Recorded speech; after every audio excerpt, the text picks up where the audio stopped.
इस वीडियो के अंदर अपन जो क्लास 10th है उसका एक नया चैप्टर है इलेक्ट्रिसिटी, उसको डिस्कस करने वाले हैं। इलेक्ट्रिसिटी को स्टार्ट करने से पहले हमें कुछ बेसिक इंफॉर्मेशन पढ़नी है चार्ज के बारे में।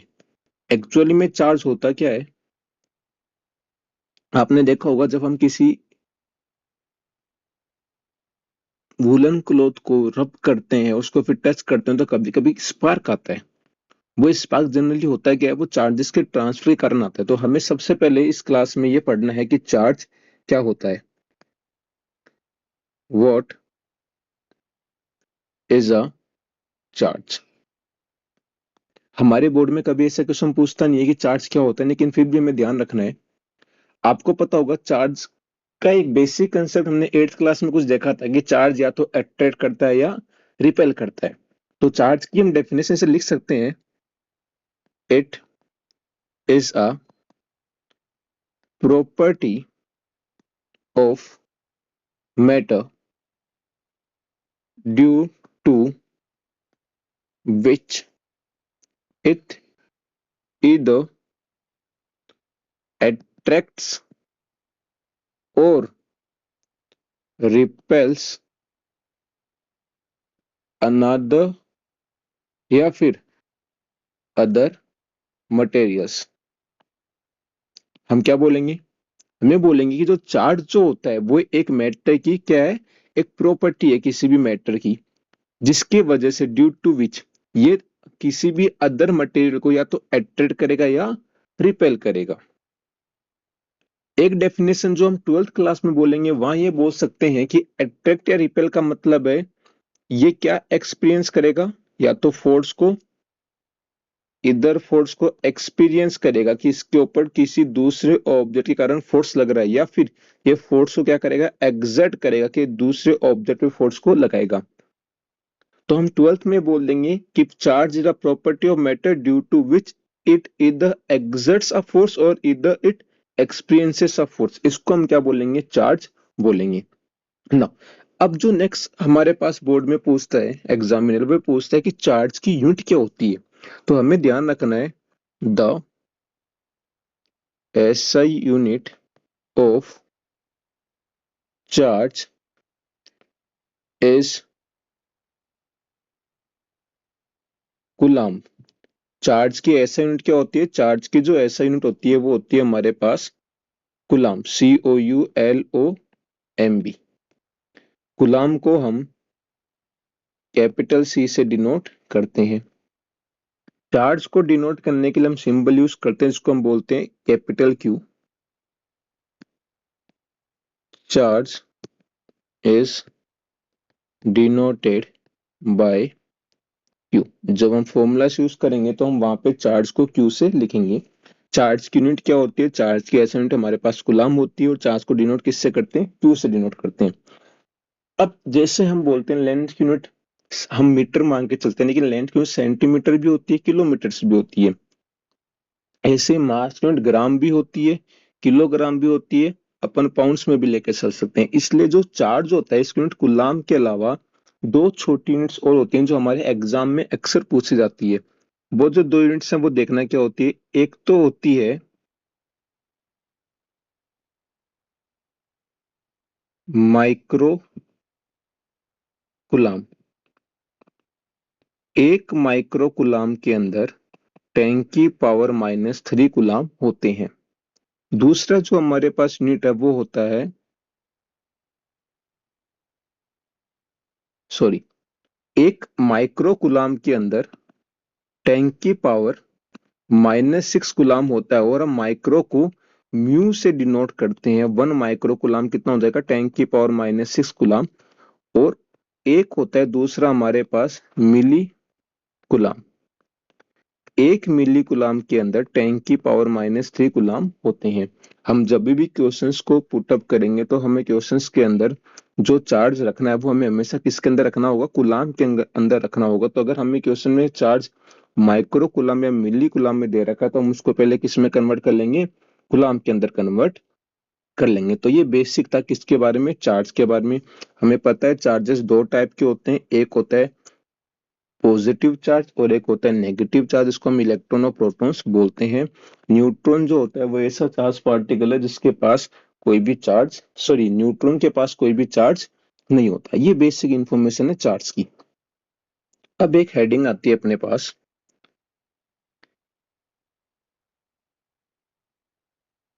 Quantization of charge. कि चार्ज कैसी क्वांटिटी है, चार्ज इज क्वांटाइज। चार्ज क्या है, क्वांटाइज होता है। इसका मतलब होता है जब भी आप एक बॉडी में से किसी चार्ज को निकाल रहे हो या उसमें चार्ज गेन कर रहे हो तो वो चार्ज हमेशा इलेक्ट्रॉन के इंटीग्रल मल्टीपल में आता है। मैं इसको कुछ ऐसे समझाता हूं। मान लीजिए हमारे पास दो बॉडीज हैं, एक ये बॉडी है जिसको मैंने येलो से ड्रॉ करा है, दूसरी मेरे पास ये ग्रीन बॉडी है। हमने मान लेते हैं हमारे पास इस बॉडी के अंदर टोटल 20 इलेक्ट्रॉन्स हैं और यहाँ पे जो हमारे पास इलेक्ट्रॉन्स हैं वो कितने हो गए, हमारे पास 12 इलेक्ट्रॉन्स हैं। तो मैंने देखा है कि जो हमारे पास ये जो बॉडी है इसको मैं ए से बोलता हूँ, इसको बी बोलता हूँ। ए में इलेक्ट्रॉन ज्यादा है, बी में इलेक्ट्रॉन्स क्या है, कम। तो मैं सीधा सा बोलूंगा इस ए बॉडी के अंदर टोटल चार्ज कितना है, चार्ज ऑफ ए क्या बोलोगे आप, 20 इंटू चार्ज ऑफ एक इलेक्ट्रॉन। टोटल अगर मानो इसके अंदर 20 इलेक्ट्रॉन तो टोटल चार्ज कितना आएगा, हर इलेक्ट्रॉन का चार्ज ऐड कर दो। इलेक्ट्रॉन का चार्ज कितना होता है, एक इलेक्ट्रॉन का चार्ज होता है 1.6 इंटू 10⁻⁻19 कूलम। तो टोटल चार्ज कितना आ जाएगा हमारे पास, ये आ जाएगा 3.2 इंटू 10⁻18 कूलम। मैंने क्या करा, 2 को 16 से मल्टीप्लाई कर दिया, 3.2, और ये जो जीरो है इसको 10 मान के मैंने यहाँ से 19 से सब्ट्रैक्ट कर दिया। ऐसे अगर मैं चार्ज ऑफ बी निकाल लेता हूँ तो चार्ज ऑफ बी कितना आ जाएगा, ये आ जाएगा 12 into charge of 1 electron. Total 12 electron है यहाँ पे, तो 12 इंटू 1.6 इंटू 10⁻⁻19 कूलम। ये आ जाएगा हमारे पास 1.92 इंटू 10⁻⁻18 कूलम। ये जो है हमारा, ये क्या हो जाएगा, ये हो जाएगा हमारा चार्ज ऑफ बी। तो मुझे दिख रहा है यहाँ से जो चार्ज ए के अंदर इलेक्ट्रॉन ज्यादा है, बी में इलेक्ट्रॉन्स कम है, तो ऑब्वियस है ए में चार्ज क्या होगा, ज्यादा होगा, बी का चार्ज क्या होगा, कम होगा। तो ऐसे मैंने क्या करा, मैंने बोला कि मुझे इस बॉडी में से इस बॉडी में क्या करना है, चार्जेस को ट्रांसफर करना है। क्योंकि इलेक्ट्रॉन जो है वो यहाँ पे ए में ज्यादा है, बी में क्या है, कम। तो मैं ए से बी में किसको ट्रांसफर करूंगा, इलेक्ट्रॉन्स का ट्रांसफर करूंगा। अब हमने क्या करा, मैंने सपोज करो यहां से पहले एक इलेक्ट्रॉन दिया, फिर मैंने दिए 2 इलेक्ट्रॉन, फिर मैंने दिए 3 इलेक्ट्रॉन। क्या कोई ऐसा केस पॉसिबल है क्या जिसके अंदर मैं बोलूं हमने इसके अंदर 6.5 इलेक्ट्रॉन्स का ट्रांसफर करा या फिर 3.6 इलेक्ट्रॉन्स का ट्रांसफर करा।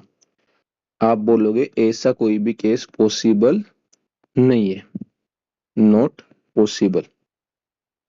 अगर मुझे किसी को रुपए देने, मान लीजिए यहाँ पे 20 नोट हैं 10 के और यहाँ 12 नोट है सिर्फ 10 के, मुझे इस ए में से बी को नोट देने, तो मैं क्या ऐसे कर सकता हूँ क्या 10 के नोट को बीच में से फाड़ के दूं, ऐसा पॉसिबल नहीं है।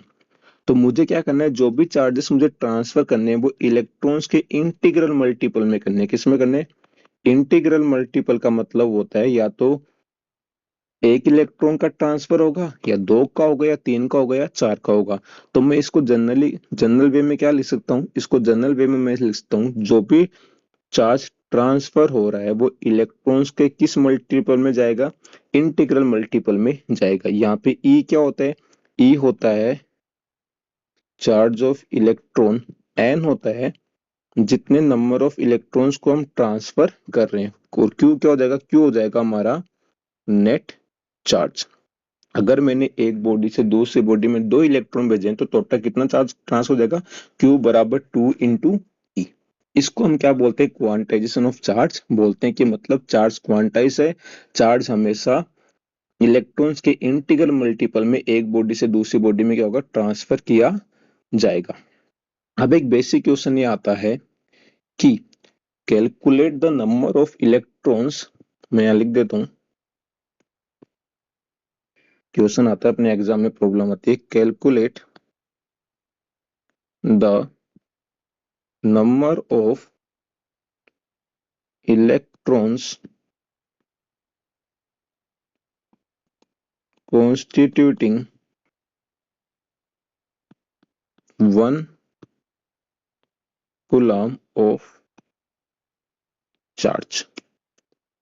हमारे पास क्वेश्चन ये है कि हमें क्या करना है, हमें पता करना है calculate the number of electrons constituting 1 coulomb of charge, कि कितने इलेक्ट्रॉन्स होंगे कि उनसे हमें कितना चार्ज मिल जाए, हमें 1 कूलम्ब का चार्ज मिल जाए। तो हम क्या बोलेंगे, जो हमें डाटा क्वेश्चन में गिवन है पहले हमें उसको लिखना है। सॉल्यूशन, हमें दे रखा है कितना कूलम्ब चार्ज है, 1 कूलम्ब चार्ज। तो हमें पता है चार्ज को हम किससे लेते हैं, चार्ज को हम डिनोट करते हैं क्यू से। क्यू कितना है हमारे पास, 1। हमसे क्या पूछा है, calculate the number of electrons, हमें पता करना है इलेक्ट्रॉन्स का नंबर। तो मुझे पता है अगर मुझे चार्ज दे रखा है और इलेक्ट्रॉन्स का नंबर पता करना है तो मैं कौन सा फॉर्मूला यूज करूंगा, Q बराबर N। तो हम मान लेते हैं लेट नंबर ऑफ इलेक्ट्रॉन्स, कितने मान लोगे, लेट नंबर ऑफ इलेक्ट्रॉन्स, हमने N मान लिया। अब हम हमारा फॉर्मूला यूज करते हैं, using Q equals to N। Q कितना है हमारे पास, Q है हमारे पास 1।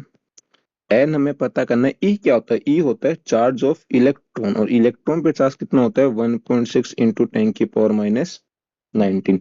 यहाँ से मुझे एन निकालना है तो मैं क्या करूंगा, इस 1.6 इंटू 10 की पावर माइनस 19 को डिवाइड में ले जाऊंगा।